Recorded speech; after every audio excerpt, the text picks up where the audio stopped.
Buenas noches, apreciados amigos, y bienvenidos al otro estudio esta noche. Les invito a orar para que la presencia de Dios nos acompañe. Padre nuestro que estás en los cielos, te agradecemos por la oportunidad de estudiar tu palabra y pedimos tu inspiración y tu guía para que todo lo que aprendamos sea para nuestro beneficio y que por tu gracia nos acerquemos a ti. En el nombre de Jesús. Amén.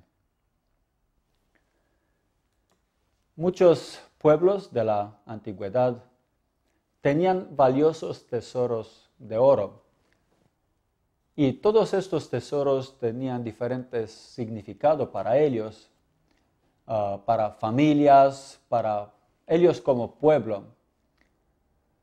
Y como los incas, los mayas, aztecas y todos estos pueblos antiguos tenían diferentes tesoros con significado profundo para ellos y la historia del pueblo. También las tumbas de los faraones egipcios contenían utensilios de oro y plata, muebles, alimentos y diversos elementos con profundo significado. Lo que se destacan más son los tesoros de la tumba del faraón Tutankamón, que se encontró intacta. Y aprenderemos algunas cosas de lo que bíblicamente se destaca como algo muy importante, simbólicamente para el pueblo de Israel.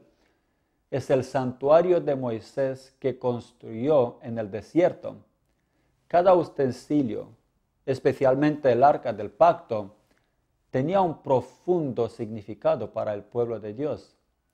Las medidas, el material, los colores, su ubicación y todo tenía un significado profundo y valioso para el pueblo. Pero la pregunta es, ¿tiene esto algo que ver con nosotros? ¿Nos ayuda en algo? ¿Tiene un simbolismo para nuestros días hoy? ¿Cómo podía ser salvo el hombre en el Antiguo Testamento? Es la primera pregunta que contestaremos.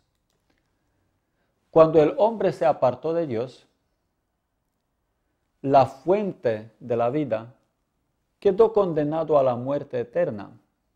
Su naturaleza tenía tendencia al mal siempre. Dios había dicho al hombre en el Edén que el momento que iba a pecar, iba a morir. La pregunta es, ¿pasó esto inmediatamente? ¿Murieron ellos físicamente o no? ¿Qué sucedió? Bueno, ¿quién murió en el lugar del hombre? En Génesis 3:21 contestamos esta pregunta. Y Jehová Dios hizo al hombre y a su mujer túnicas de pieles y los vistió. ¿De dónde venían estas pieles de animales? 2 corderos murieron en lugar del hombre.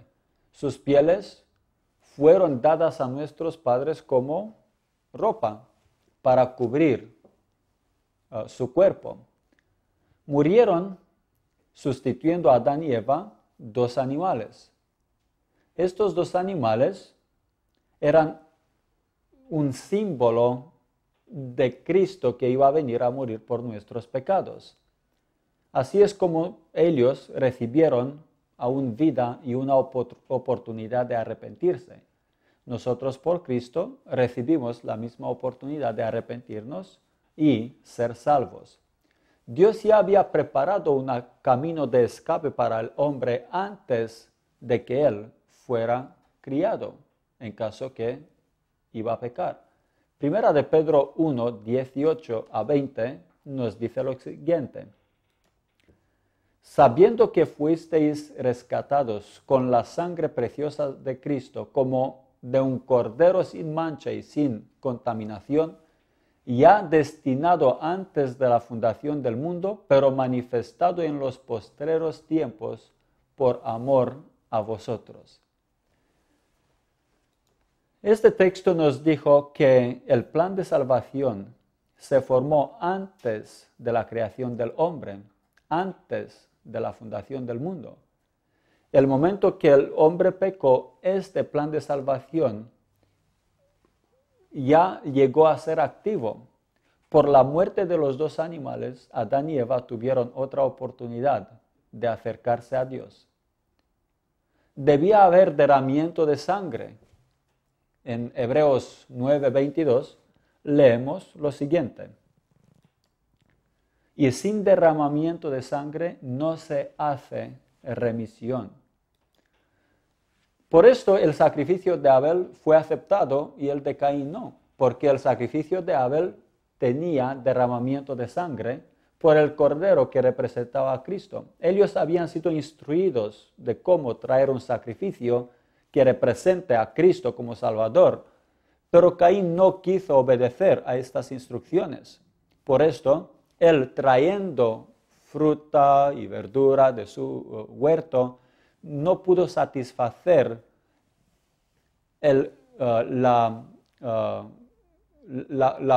lo que la ley o transgresión de la ley estaba imponiendo de derramamiento de sangre. El pecador traía un animal que él mismo debía sacrificar para entender cuánto cuesta el pecado. El poner las manos sobre el animal significaba el hecho que él transfería los pecados de sí mismo al animal inocente que moría en su lugar. Dios se revela al hombre mediante símbolos, y así es como se revela en el Antiguo Testamento.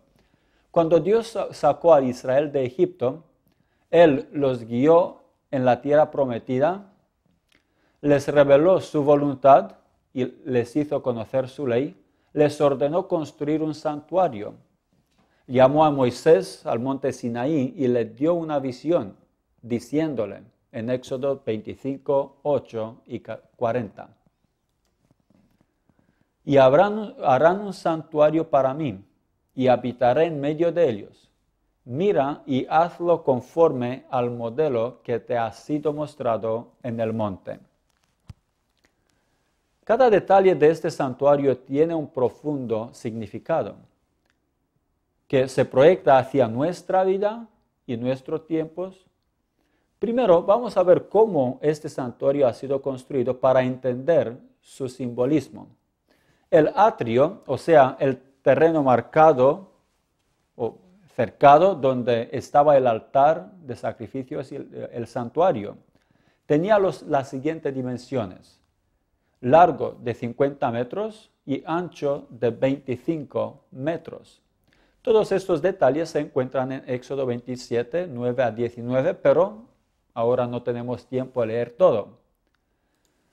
Estaba cercado por una cortina de lino torcido, sostenida por 20 columnas de un lado y 10 columnas del otro lado. Estas columnas eran de bronce, pero tenían sus capiteles y molduras de plata. El cerco tenía 2.5 metros de altura. Nadie podía mirar por encima. La entrada constaba de una ancha puerta hecha con una fina cortina de diversos colores. Lo primero que se encontraba en el atrio era el altar de sacrificios. Un poco más adentro había un lavatorio de bronce donde se lavaban los sacerdotes antes de entrar en el santuario mismo. El santuario, en Éxodo 26, medía más de 13 metros de largo, 6 metros de ancho y 5 metros de altura. Estaba construido de tablas de madera de acacia revestidas de oro. Estos dos materiales simbolizan la unión de la divinidad y de la humanidad en Cristo. La madera presenta a Cristo como hombre y el oro representa a Cristo como Dios. Estaba cubierto por 4 alfombras. Al exterior, o sea, encima de todo, había una cubierta hecha de piel de tejones. que no se presentaba muy atraente, y esto representa la humildad de Cristo. Debajo había una cubierta hecha de piel de camelo teñida de rojo. Y el color rojo representa la sangre de Jesús, que fue derramada por nosotros. Le seguía otra de pelo de cabra, de color blanco, y esto significa la pureza de Cristo. Del lado interior, es decir, debajo de las otras tres cubiertas, había una de lino torcido. El color era azul, púrpura y carmesí, el color que se usaba por los reyes. Y esto también confirma el hecho que Cristo era rey de reyes. El santuario estaba dividido en dos partes, el lugar santo y el lugar santísimo. Dentro del santuario había diversos elementos. Entrando a la izquierda había un candelero de 7 brazos de oro puro. Al frente una mesa de 12 panes, llamada la mesa con los panes de la proposición. En la parte del medio, cerca del velo que dividía las dos partes del santuario, se encontraba el altar de incienso.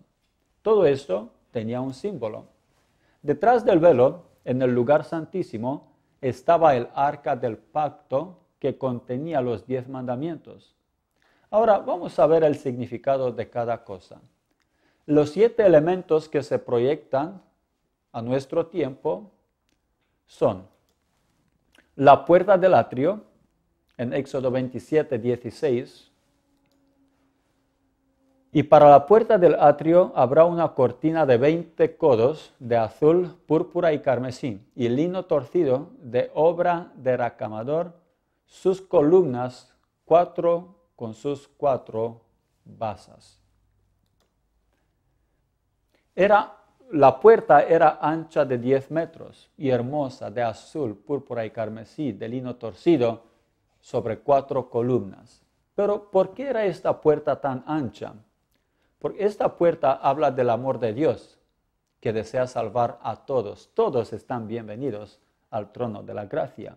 En 1 de Timoteo 2, 3 y 4 leemos: porque esto es bueno y agradable delante de Dios nuestro Salvador, el cual quiere que todos los hombres sean salvos y vengan al conocimiento de la verdad. Todos tienen acceso al trono de la gracia. Esta puerta representa a Cristo. En San Juan, capítulo 10, versículo 9, se nos dice: yo soy la puerta, el que por mí entrare será salvo, y entrará y saldrá y hallará pastos. Cristo es la puerta por la cual todos tenemos acceso a Dios. Porque Cristo es la única entrada hacia el Padre. Efesios 2, 18. Porque por medio de Él, los unos y los otros tenemos entrada por un mismo Espíritu al Padre. Hay 4 columnas, y estas columnas representan el hecho que Cristo se revela por los 4 evangelios y también su invitación a los 4 puntos cardinales del mundo. El altar de sacrificios, Éxodo 27, 1 a 8. Harás también un altar de madera de acacia, y le harás cuernos en sus 4 esquinas, y lo cubrirás de bronce, de la manera que te fue mostrado en el monte, así lo harás. El sacrificio debía ser un animal perfecto y sin mancha, que representaba a Cristo como un cordero sin mancha. El pecador, al colocar su mano sobre la cabeza del animal, transfería su culpa sobre el animal inocente. También Cristo está tomando nuestra culpabilidad, Él siendo inocente. Hay una única solución de escape, y este es encontrar un sustituto. Y ese sustituto tiene que ser perfecto, inocente, y eso es Cristo. El lavatorio de bronce, Éxodo 30, 18 a 20. Purificación mediante del agua es lo que representa este lavatorio. Para ir a la presencia de Dios, nosotros debemos ser limpios. Y Él nos limpia de nuestros pecados. Él quiere aceptarnos. En Hechos 22, 16 leemos: Ahora pues, ¿por qué te detienes? Levántate y bautízate y lava tus pecados, invocando su nombre. Esto también representa el bautismo que nosotros debemos experimentar al aceptar a Cristo. Cristo es el agua de vida, según Juan 4, 14. Mas el que bebiere del agua que yo le daré, no tendrá sed jamás, sino el agua que yo le daré será en él una fuente de agua que salte para vida eterna. El candelero y los de 7 brazos está aquí en Éxodo 25, 31 y hasta 39 descrito. Harás además un candelero de oro puro. Labrado de martillo se hará el candelero, su pie, su caña, sus copas, sus manzanas y sus flores serán de lo mismo. Y saldrán 6 brazos de sus lados y una caña central, y le harás 7 lamparillas. Eso también representa a Jesús, porque la Biblia nos dice que Él es la luz, según Juan 8, 12. Yo soy la luz del mundo. El que me sigue no andará en tinieblas, sino que tendrá la luz de la vida. La mesa de los panes de la proposición también representan a Jesús. Lo tenemos descrito aquí en Éxodo 25, 23 a 30. Harás asimismo una mesa de madera de acacia, y la cubrirás de oro puro y le harás una cornisa de oro alrededor. Harás también sus platos, sus cucharas, sus cubiertas y sus tazones, y pondrás sobre la mesa el pan de la proposición delante de mí continuamente. Esta mesa con panes también representan a Jesús, según Juan 6, 51.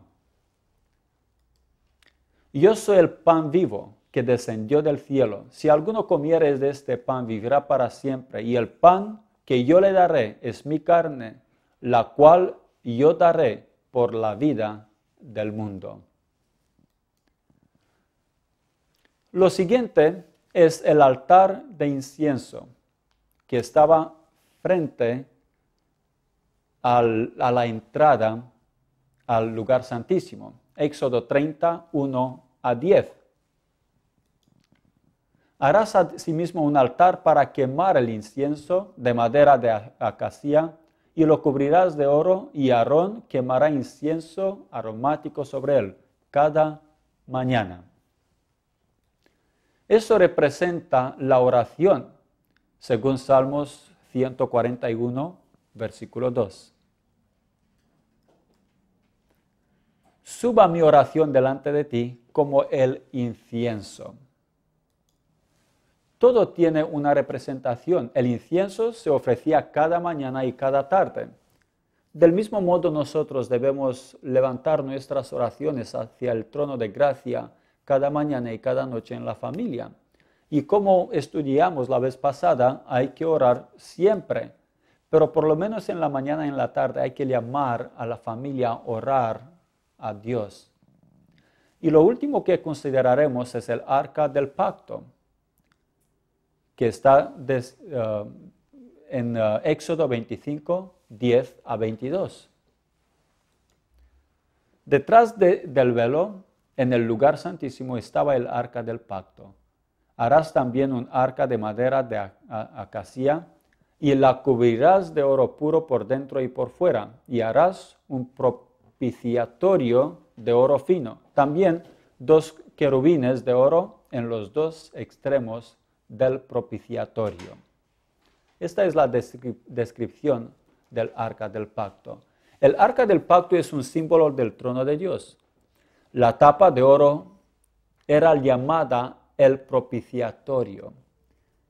Sobre esta tapa había querubines que representa la presencia de los querubines al lado del trono de Dios. Dentro del arca del pacto hay las 2 tablas de piedra con la ley de los 10 mandamientos que fueron escritos por el mismo dedo de Dios. Esta ley es el fundamento del trono de Dios. Es un reflejo del carácter de Dios.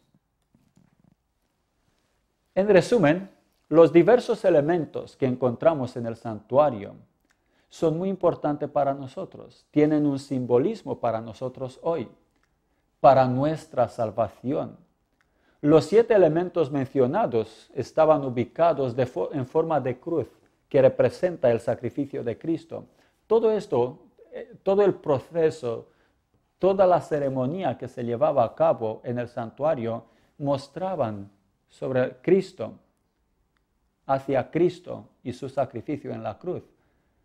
La Biblia nos dice que estos sacrificios y esta ceremonia era una sombra de las cosas venideras, refiriéndose a la venida de Cristo, a sus sufrimientos y a su muerte. Dios quiere hacer esto en nuestro favor, el proceso de la salvación. En Hechos 4:16 leemos: acerquémonos, pues, confiadamente al trono de la gracia para alcanzar misericordia y hallar gracia para el oportuno socorro. 7 cosas que Dios desea hacer a nuestro favor para salvarnos y que se proyectan hacia nosotros son la puerta, que es Cristo, que nos llama; el altar, que representa el sacrificio de Cristo que murió por nosotros; el lavatorio, que representa el lavamiento por la sangre de Jesús y también el bautismo por el agua; el candelero representa la luz que Cristo nos da en nuestro camino hacia el cielo; y la mesa de los panes representa el hecho que Cristo quiere alimentarnos con su palabra para crecer y vivir espiritualmente. El altar de incienso representa a Cristo y las oraciones, el acceso que nosotros tenemos a Dios por Cristo en oración. Y el arca del pacto, que representa el amor de Dios, su misericordia y su acepto al trono de la gracia, es el fundamento del gobierno de Dios. Ella estaba colocada en el lugar más sagrado que hay, porque allá se manifiesta la presencia de Dios. De este modo hemos visto brevemente el maravilloso simbolismo del plan de salvación que Cristo colocó en el servicio del santuario. Nosotros tenemos acceso a Cristo mediante estos medios que acabamos de mencionar. En el Nuevo Testamento vemos la vida de Jesús, vemos todo esto, todas estas ceremonias cumplidas en su vida. Jesucristo es el centro de toda la Sagrada Escritura y desea que nosotros aprendamos para poder tener vida eterna. Cada día hay que vivir con Dios. Hay que vivir según estos elementos, según el simbolismo de estos elementos. Hay que entrar por la puerta que es Cristo. Hay que traer nuestra vida como sacrificio ante Él. Hay que lavarnos, ¿no?, por la sangre de Cristo para poder tener redención por Él. Hay que confiar en la luz que es Cristo, ser alimentado por Él. También hay que orar para que Dios acepte nuestra vida tal como es y cambiarnos a su placer. Y más que todo, hay que obedecer a los 10 mandamientos por su fuerza para poder llegar a tener misericordia. Él nos llama a Él. Él nos perdona, nos acepta tal como somos, pero nos quiere cambiar. Y lo que está en la base de su trono son los 10 mandamientos. Que el Señor nos ayude a entender el llamado de Dios para nosotros, entender el significado de todas estas cosas. Quiero que oremos para que el Señor nos ayude a entender todo lo que acabamos de estudiar. Hay que seguir estudiando en casa porque hay muchos detalles que no mencionamos aquí y les deseo su bendición. Oremos. Padre nuestro que estás en los cielos, te agradecemos que por Cristo tenemos la oportunidad de entrar en el santuario celestial. Te agradecemos por la oración como medio de alcanzar misericordia, de tener acceso a ti. Te pedimos, Señor, que nos ayudes a conformarnos a tus requerimientos para poder tener vida eterna. Te necesitamos en nuestra vida y te pedimos en el nombre de Jesús. Amigos, el Señor nos quiere bendecir. Él quiere vivir en nuestros corazones. Él quiere presentarse delante de nosotros como un Salvador personal. Aceptémoslo para que Él pueda cambiar nuestra vida y pueda darnos la felicidad que tanto buscamos. Es mi oración. Amén. Para mayor información, visite www.verdadysalvacion.com. Si tiene preguntas, escríbanos a la dirección electrónica info@verdadysalvacion.com o llame a la línea 310-204-1844. Visítenos también en la página de Facebook en www.facebook.com/Verdad y Salvación. También en YouTube en www.youtube.com/Verdad y Salvación. Llame a la línea 310-204-1844 o escríbanos al programa a Verdad y Salvación, P.O. Box 7646, Redlands, California 92375.